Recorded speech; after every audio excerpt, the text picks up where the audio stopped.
Hermanos, vamos a proceder ahora a la lectura de la palabra del Señor. Vamos a leer Juan capítulo 8, versículos 31 al 47. Un pasaje algo largo, pero pues vamos a leer la palabra del Señor para que nos prepare al estudio de esta noche, que hablará de las marcas de la iglesia. Las marcas de la iglesia, Juan 8, 31 al 47, dice la palabra del Señor. Estará en sus pantallas. Dice: dijo entonces Jesús a los judíos que habían creído en él: si vosotros permaneciereis en mi palabra, seréis verdaderamente mis discípulos, y conoceréis la verdad, y la verdad os hará libres. Le respondieron: linaje de Abraham somos, y jamás hemos sido esclavos de nadie. ¿Cómo dices tú, seréis libres? Jesús les respondió: de cierto os digo, que todo aquel que hace pecado, esclavo es del pecado. Y el esclavo no queda en la casa para siempre, el Hijo sí queda para siempre. Así que, si el Hijo os libertare, seréis verdaderamente libres. Sé que sois descendientes de Abraham, pero procuráis matarme, porque mi palabra no haya cabida en vosotros. Yo hablo lo que he visto cerca del Padre, y vosotros hacéis lo que habéis oído acerca de vuestro padre. Respondieron y le dijeron: nuestro padre es Abraham. Jesús les dijo: si fueseis hijos de Abraham, las obras de Abraham haríais, pero ahora procuráis matarme, a mí, hombre que os he hablado la verdad, la cual he oído de Dios. No hizo esto Abraham. Vosotros hacéis las obras de vuestro padre. Entonces le dijeron: nosotros no somos nacidos de fornicación, un padre tenemos, que es Dios. Jesús entonces les dijo: si vuestro Padre fuese Dios, ciertamente me amaríais, porque yo de Dios he salido y he venido, pues no he venido de mí mismo, sino que Él me envió. ¿Por qué no entendéis mi lenguaje? Porque no podéis escuchar mi palabra. Vosotros sois de vuestro padre el diablo, y los deseos de vuestro padre queréis hacer. Él ha sido homicida desde el principio, y no ha permanecido en la verdad, porque no hay verdad en él. Cuando habla mentira, de suyo habla, porque es mentiroso y padre de mentira, y a mí, porque digo la verdad, no me creéis. ¿Quién de vosotros me redarguye de pecado? Pues si digo la verdad, ¿por qué vosotros no me creéis? El que es de Dios, las palabras de Dios oye. Por esto no la oís vosotros, porque no sois de Dios. Bien, amados, pues hemos estado en este itinerario de la eclesiología, el estudio de la iglesia o el estudio de la doctrina de la iglesia, y hemos hablado de la definición de la misma. Ya hemos pasado ahora a hablar de los atributos de la iglesia, que nos hablan acerca de la esencia de la iglesia, de cómo la iglesia se distingue pero en su interior, cómo la iglesia es en sí misma y cómo podemos hallar esa iglesia que tiene estas connotaciones que no son evidentes, pero que forman parte esencial de la misma. Por eso hablamos de estas distinciones o estos atributos como marcas, si queremos llamarle así, marcas internas de la iglesia. Pero cuando hablamos de marcas propiamente hablando, dentro de la teología reformada, nos referimos un poco más hacia lo externo. Marcas es algo como podemos identificar a una iglesia a simple vista. Recuérdese, amados, que cuando hablamos de los atributos, hablamos, por ejemplo, de la santidad. Y evidentemente nosotros no podemos distinguir la santidad a simple vista, no podemos identificarla. Incluso podemos llegar a confundir santidad con bondad, posiblemente, entre muchas otras confusiones. Pero cuando hablamos de la marca de la iglesia, nos dice acerca de dónde está la iglesia, cómo podemos identificarla. Especialmente en medio de muchas organizaciones que pueden parecerse a la iglesia. En medio de muchas organizaciones que pueden tener algunos rasgos similares a la iglesia. Por ejemplo, si vamos un poquito más lejos, diríamos que la iglesia no es la única que se reúne en comunidad. Por ejemplo, Alcohólicos Anónimos, por ejemplo, también tienen un día para reunirse todos juntos. Hay una persona que se para al frente y da su testimonio o da una especie de meditación, pero no puede decir que un grupo de AA es lo mismo que una iglesia. También en la iglesia podemos ver que hay convivencias, por ejemplo, pero esto quizá no la distinga de otros grupos como por ejemplo sindicatos que se reúnen cada cierto tiempo para también hacer algunas celebraciones. Entonces, las marcas de la iglesia son señales evidentes, externas, acerca de las cuales podemos distinguir a una iglesia de lo que no es una iglesia. Y aquí también se halla la distinción de las que aparentan ser iglesias y no lo son. Porque, amados, cuando vayamos avanzando, nos daremos cuenta que algunas iglesias, o más propiamente dicho, algunas sectas pueden presumir de ser iglesias, pero realmente no lo son. ¿Por qué? Vamos a hablar de esto a continuación. Y primero, mis amados, vamos a tener una palabra con el Señor, una oración con el Señor. Oramos. Padre, en el nombre poderoso de Jesucristo, tú que fundaste tu iglesia y tú que le diste a la iglesia ciertas atribuciones y marcas, ayúdanos también a identificar estas mismas para que podamos saber en medio de qué estamos y también podamos conservar la pureza de la iglesia. Señor, ayúdanos a entender esta palabra porque lo pedimos en el nombre poderoso de Jesucristo. Amén. Bien. Vamos a hablar entonces, mis amados, de estas tres marcas, porque son tres esencialmente. Y de estas, por cierto, mis amados, es una predicación muy calvinista, digamos. Calvino fue uno de los primeros que habló acerca de las marcas de la iglesia, cómo distinguir una iglesia verdadera de una iglesia que no lo es. Esto especialmente, mis amados, porque recordarán que Calvino, que surge en el movimiento de la Reforma Protestante, pues también durante la Reforma surgieron muchos grupos que se acuñaban para sí mismos el término de iglesia, pero que desafortunadamente el fruto, que como dice nuestro Señor Jesucristo, por su fruto los conocerán, pues el fruto distaba mucho de lo que era una verdadera iglesia. Como referencia, había algunas iglesias o algunas organizaciones, mejor dicho, que se oponían totalmente a Roma. Y puede ser que lo criticaban, que señalaban los pecados que tenía Roma, pero también no promocionaban nada, es decir, no hacían una propuesta, todo era crítica. Había otras que también se habían dedicado un poquito incluso hasta perseguir a la iglesia romana, y esto por supuesto no es la esencia de la iglesia. Entonces, ¿a qué se refería Calvino y qué fue lo que se siguió desarrollando a través de la teología reformada? Bien, la primera marca de la iglesia es la pura predicación de la palabra. Y aquí tenemos que hacer un refrendo, un subrayado, porque es interesante que se refrenda o se marca esta expresión, la pura predicación de la palabra. Una iglesia no se distingue solamente porque se predique la palabra. ¿Por qué? Bien, hermanos, pues porque tristemente hay algunas sectas que incluyen la Biblia, la palabra de Dios, dentro de sus términos o dentro de sus enseñanzas, pero no es la única.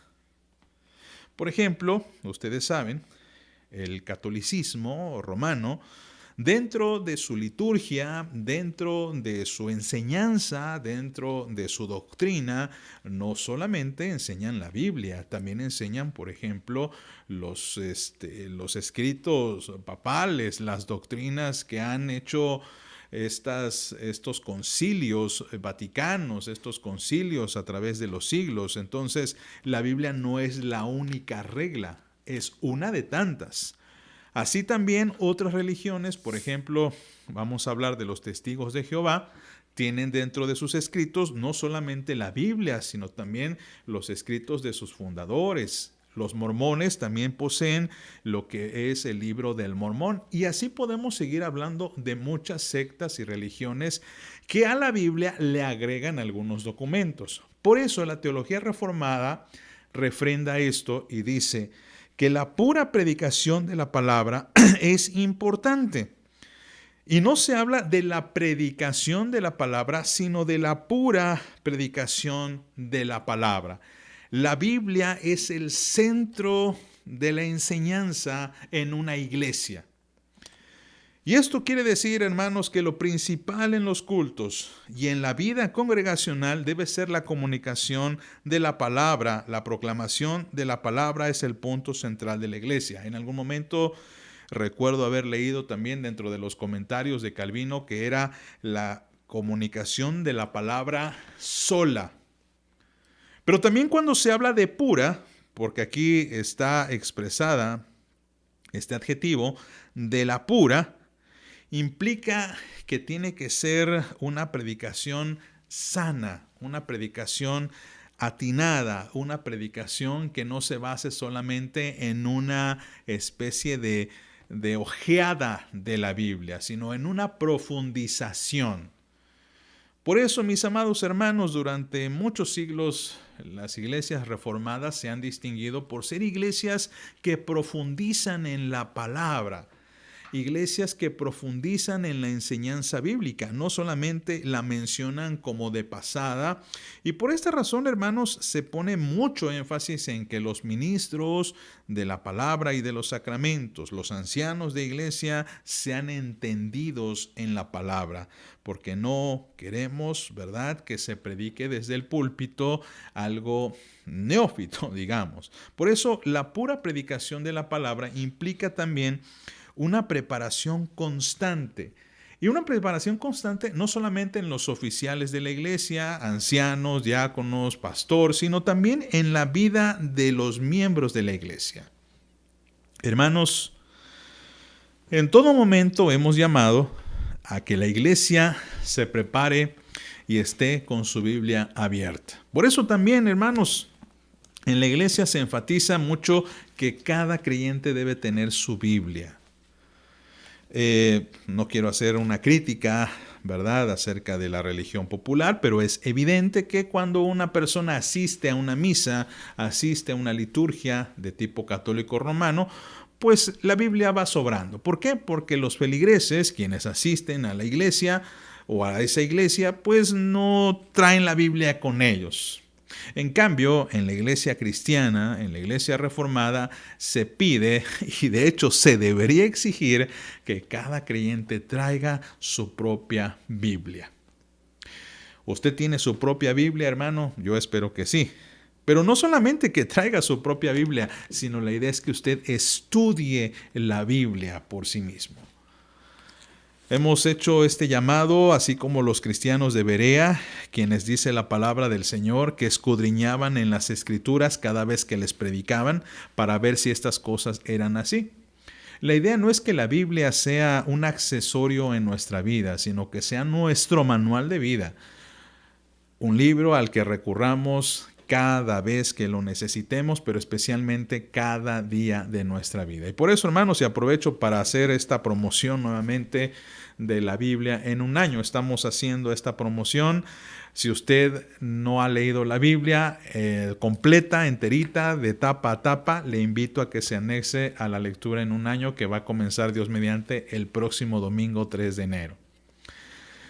La Biblia, entonces, debe ser una marca indeleble de una verdadera iglesia.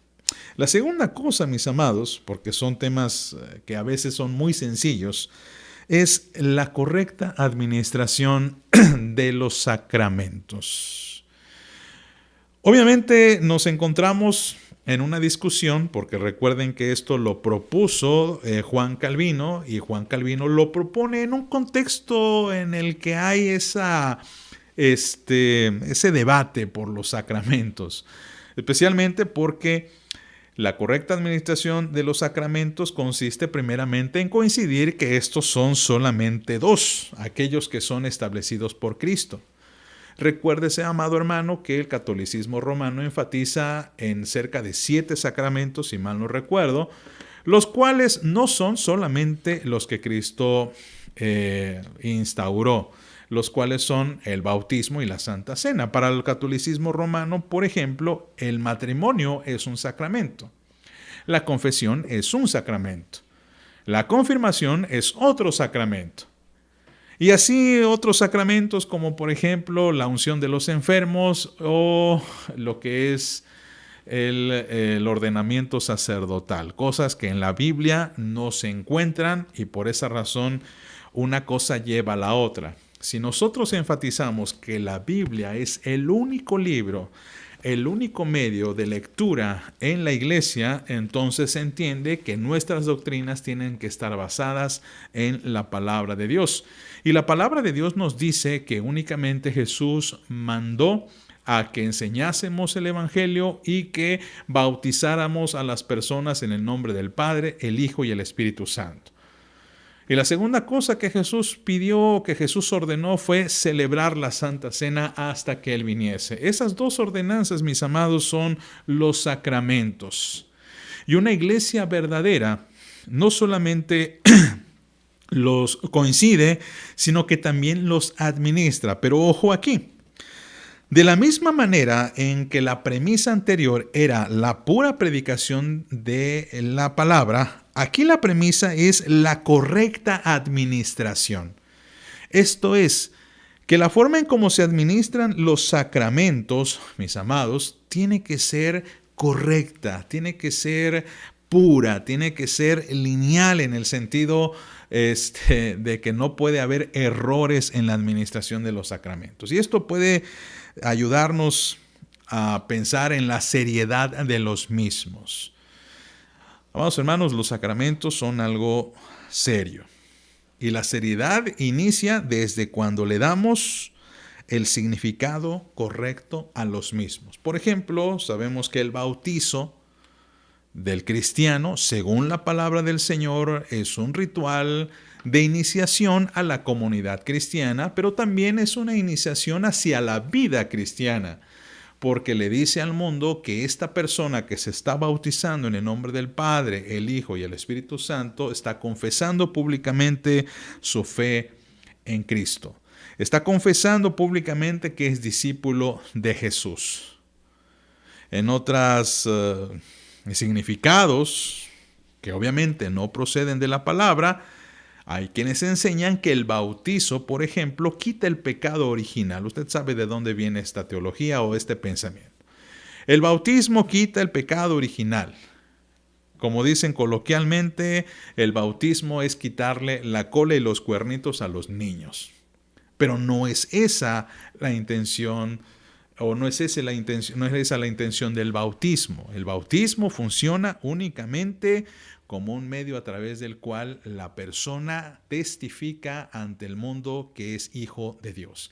Y claro, aquí podremos introducirnos en esto del bautismo de los infantes. ¿Cómo es que los infantes no declaran que son discípulos de Cristo, pero los padres declaran que ese pequeño es un hijo del pacto, es el hijo de la promesa y que están comprometidos estos padres a educar a este pequeño en el camino del Evangelio? Y por supuesto, la Santa Cena, mis amados.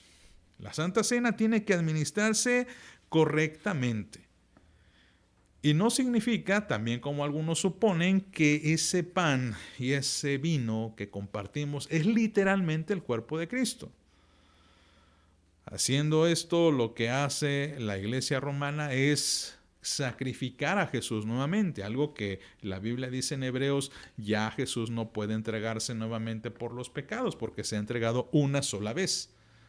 Porque la muerte de Cristo es suficiente para pagar todos nuestros pecados pasados, presentes y futuros. Entonces, a esto se refiere la idea de la correcta administración de los sacramentos. Por supuesto, esto administrado a través de personas autorizadas.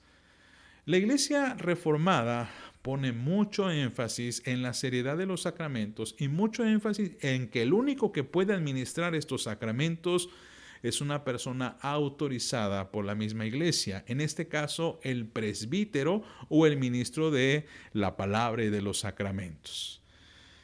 Esto se entiende, mis amados, que se le pone una atención muy especial hacia aquellos que se están preparando para ostentar este oficio, porque es un oficio delante del Señor, Y por supuesto que estos sacramentos se tienen que hacer dentro del contexto de la iglesia. Por esa razón, mis amados, no existe una especie como de sacramento privado en el sentido de que solamente nosotros aquí en lo privado como familia podemos celebrar el sacramento. No, se celebra en comunión con los demás.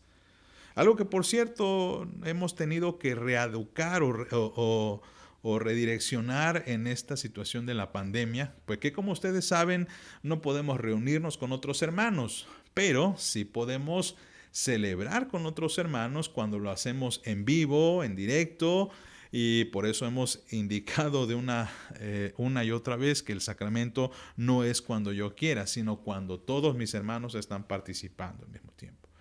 También los bautizos no se administran de forma privada, sino en presencia de la iglesia. Por eso, el contexto de la administración de los sacramentos siempre debe ser el de la afirmación de las verdades centrales del Evangelio, para que estas verdades sean bien entendidas, porque si no son bien entendidas, el concepto y la administración de los sacramentos tampoco van a ser bien entendidas y no van a ser de bendición. Por eso es importante que una iglesia que ostente el título de ser una iglesia cristiana tenga una buena administración de los sacramentos, para distinguirse de lo que podría ser simplemente una secta que se reúne y que dice celebrar Santa Cena, pero como no le da la seriedad, no le da el verdadero significado, pues lo que celebran tristemente no puede ser llamado Santa Cena, sino posiblemente un ágape o un compartir algo como una remembranza. Y lo último, mis amados, lo último que es lo que más polémica puede ejercer quizás en algunas personas es el ejercicio fiel de la disciplina. Y aquí ya comenzamos quizá a tener alguna preocupación. Como personas, como personas normales, seres humanos, nos preocupa mucho el escuchar esta palabra, disciplina. Cuando uno piensa en disciplina, a veces puede llegar a errar el concepto porque piensa que disciplina es igual a castigo. Disciplina es igual a algo así como opresión, como que nos van a oprimir, nos van a obligar, como que, híjole, esto ya no es libertad. Pero lo cierto, mis amados, es que la disciplina tiene más de una sola connotación. Y cuando hablamos de disciplina, hablamos de orden. Hablamos de norma, pero una norma apegada, por supuesto, a la Biblia. Y aquí, mis amados, por eso la disciplina no es únicamente una disciplina, sino que hablamos de un ejercicio fiel de la disciplina. Si usted nota, las tres marcas de la iglesia tienen un adjetivo. En el caso de la palabra, hablamos de la predicación pura de la palabra. En el caso de los sacramentos, hablamos de una administración fiel de los sacramentos. Y cuando hablamos, o de una correcta administración de los sacramentos, cuando hablamos cuando hablamos de la disciplina, hablamos del ejercicio fiel de la disciplina, en donde aquí, mis amados hermanos, tendríamos que poner un énfasis importante, porque sin esta marca, sin la disciplina, va a ser muy difícil identificar a una iglesia verdadera. La disciplina está en función de mantener a la iglesia como iglesia. ¿Por qué? Bien, porque la disciplina es lo que nos ayuda a determinar si la predicación es pura o no lo es, si la administración de los sacramentos es correcta o no lo es. En otras palabras, la disciplina nos ayuda a evaluar lo que estamos haciendo. La disciplina nos ayuda a pegarnos lo más cercanamente a la palabra. Porque si no tuviéramos disciplina, haríamos las cosas, digamos, de forma muy abierta, como no importa, Dios es amor. A ver, sí, Dios es amor, pero Dios también pide que hagamos todo decentemente y en orden. Dios no es un Dios de desorden, Dios es un Dios de orden que pide que sus miembros también, o los miembros de la iglesia, se dirijan ordenadamente, disciplinadamente. La disciplina hace que los fieles puedan tomar Santa Cena y mientras otros no lo puedan tomar. ¿Por qué? Recuerda, amado, que por ejemplo, cuando hablamos de la Santa Cena, se requiere que haya una actitud de conciencia, en que los creyentes se acerquen, pero que se acerquen haciendo este análisis de sus vidas. No que sean perfectos, porque nadie lo es, pero sí que se acerquen con esta conciencia de decir y reconocer delante de Dios: Señor, he fallado delante de ti. Señor, soy un pecador arrepentido y quiero mejorar mi vida. Y la disciplina se ocupa de esto. Porque lo contrario sería: no importa, de todos modos, Dios es amor y Dios nos perdona y cualquiera se acerca a la mesa, y entonces la mesa del Señor estaríamos pues menosvalorizándola.